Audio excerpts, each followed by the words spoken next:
네, 안녕하세요. 조재현 변호사입니다. 오늘은 또 한번 이혼에 대해서 좀 얘기를 해볼 텐데요. 많은 분들이 굉장히 궁금해 하시고 또 실제적으로 저희들이 살면서 한 번은 결혼 생활하면서 몇 번 정도는 당면할 수 있는 문제거든요. 네, 그래서 한번 얘기해 보는데 이혼하고 가장 많이 후회하는 한 가지.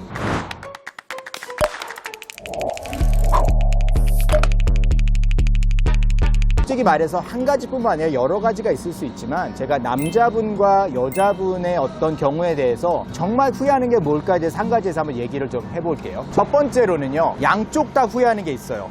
그럴 경우가 뭐냐면 아이가 있을 경우 편모, 편부의 자녀로 만든 것에 대해서 시간이 좀 지나시면서 후회하는 경우가 있어요. 아이가 졸업식, 학예회 가시면 아이가 있는 부모들은 대부분 엄마, 아빠들이 같이 이렇게 오는 경우가 많거든요. 기러기 부모님들의 경우에도 이걸 가끔 아이들이 느껴요. 왜 우리 아빠는 항상 내 옆에 없는 거지? 왜 우리 엄마만 오는 거지? 법적으로 나는 엄마, 아빠와 같이 이 아이가 함께 할 수 없는 시간들이 있다. 이거를 부모가 인지하기 시작하면서부터 만들어주지 못하는 그거에 대해서 굉장히 많이 후회를 하시게 됩니다. 솔직히 제가 이혼을 상담을 할 때 가장 먼저 말씀드린 거는요, 아이가 있으세요라고 먼저 물어봐요.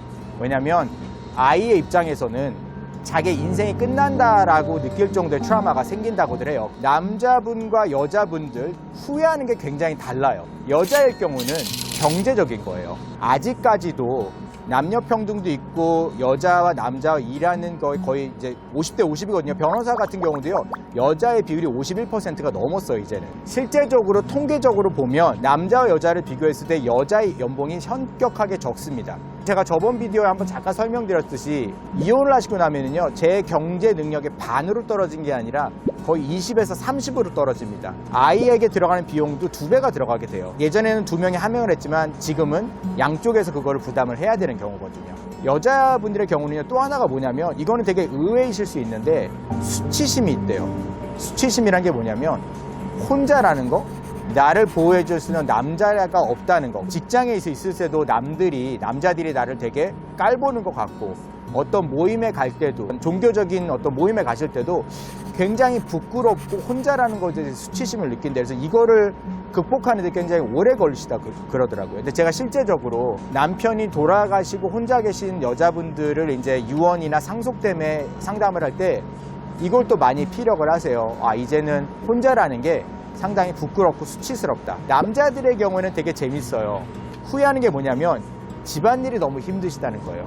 결혼 생활 중간에는 아니 왜 집안도 안 쳐놨어? 집에서 일도 안 하는 사람이 애들 보면서 이것도 못해? 실제적으로 혼자 이혼하고 생활하시다 보면은요, 밥 해야 되죠, 빨래해야 되죠, 정리해야 되죠, 공과금 내야 되죠, 아이들 픽업해야 되죠. 아이들 재우는 것도 이빨 닦이고 옷 입히고 아이가 어렸을 경우에는 상당히 해야 될 게 많습니다. 그거를 독박 육아라 그러잖아요. 그거를 하시는 경우를 보시면 어마어마하게 힘들어하세요. 그러니까 후회하는 거죠. 이게 많았구나라고 느끼시는 거고요. 두 번째로는요, 시작할 때는 자유스러움을 느끼세요. 내가 친구들이랑 만나서 자유롭게 놀다. 왜냐하면 다른 친구들은 자유가 있으니까, 가정이 있으니까 또 자유롭게 놀다가도 어느 순간 집으로 돌아가잖아요. 자기는 집으로 돌아가야 되는데 그렇게 외롭대요.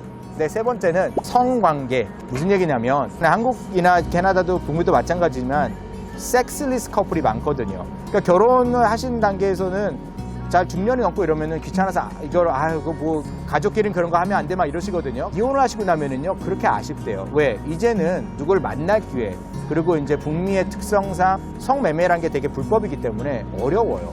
욕구를 이렇게 충족시킬 만한 게 없기 때문에, 그런 아웃렛이 없기 때문에 그것 또한 굉장히 후회되신다고 합니다. 공통적으로 마지막으로 좀 끝말을 맺을 때 후회하시는 게 뭐냐면요, 이건 좀 감정적인 건데요, 좋은 기억들이 남자건 여자건 되게 후회하게 만든대요. 예를 들어 제가 여기 지금 커피를 마시고 있는데 예전에 아내 됐던 분이랑 남편 됐던 분이랑 가족들이랑 단아하게 보냈던 추억이 있으면 그게 생각이 나는 거죠. 사람은 기억을 계속 하게 돼 있잖아요. 그러면 그게 자기를 그렇게 힘들게 한대요. 어느 동네를 지나가다도 같이 지나갔던, 같이 밥 먹었던, 같이 여행 갔던. 관계는 노력입니다. 기독교인뿐만 아니라 고린도전서 13장이라고 하는 성경에 나와 있는 거 보시면은요, 거기에는 감정적인 게 하나도 없어요. 오래 참고 시기하지 않고 무조건 관계는 노력입니다. 사랑한다고 얘기하면은요, 처음에 사랑 안 하다 사랑하게 되고요. 행복하다고 얘기하면 행복하게 되는 것처럼 서로의 관계에 대해서는 노력이 좀 필요하세요. 저는요, 변호사를 한번 꼭 만나보시기를 추천을 해요. 변호사를 만나시면 현실을 맞닥뜨리게 되고, 아, 이럴 바에는 그냥 노력 좀 더 하자 이렇게 되거든요. 이혼이라는 것에 대해서 생각을 하시는 건 좋은데요. 그것이 극단적인 선택으로 가기보다는 관계를 좋게 만드는 한가지 촉진제, 또 현실 팩트 체크 한번 하시고, 이럴 바에는 아내한테, 이럴 바에 남편한테 한 번 더 좀 잘해보자. 남편한테도 당신 수고했어. 힘들지.